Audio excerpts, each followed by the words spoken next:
I didn't know this was on. I love a good scotch. I really, really do. I can't afford a good scotch, so I buy the cheap stuff by the gallon. It works for me.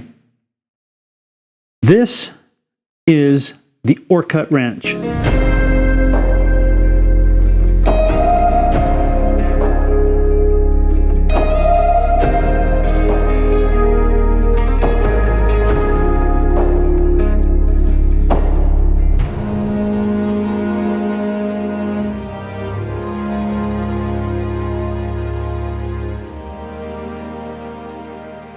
The Orcut Ranch was originally the vacation and retirement home of William Orcut. It was part, at one time, of a much larger ranching property. It's got a lot of history to it. You might want to Google it and look it up. But right now, what's left of it is owned and operated by the City of Los Angeles Recs and Parks. So you can go there, you can have weddings there, you can rent it for a lot of different functions. I didn't recently discover it in all the years that I've lived here until just recently, and it's right down the street from my house, but I discovered it for photography. It's a really cool place.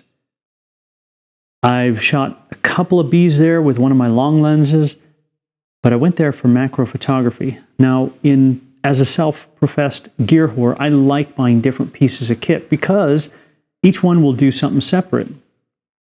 I've made two mistakes. I bought the less expensive macro lens, Canon 100 without image stabilization. Big mistake on my part. And then I tried to rent one. Also a big mistake on my part.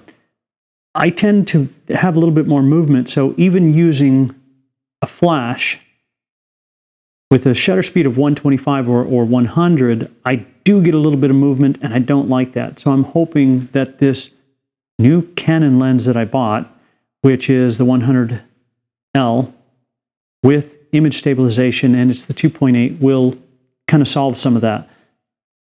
I like the 90D because it's a crop sensor, so when you put a full frame lens on there, you multiply it times the crop. Nikon is 1.5, Canon is 1.6, and you get that extra reach, so I like the 90D. The R5 is off the charts in sharpness, so I have to work on that. That shows my limitations. I'm working on it. But I started thinking, let me try the Canon M50 and see what kind of results I can get with that. Even though it's only a 24 megapixel sensor, and I like a high megapixel count. It is very capable and fun camera. So I took that out to the Orcut Ranch.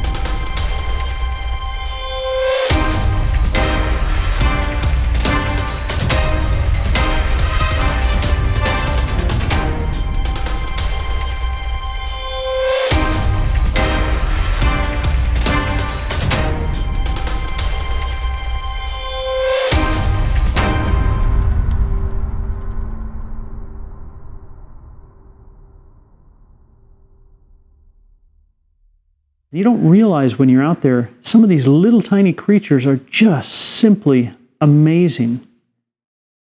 I have nothing to compare the size to, so maybe I'll take something out and show you how small a lot of this stuff is and how tight you have to get in there. This little series right here was a wasp. I think it was a wasp. It landed on or attacked what looked like another wasp or a bee, so I got a series of shots of those.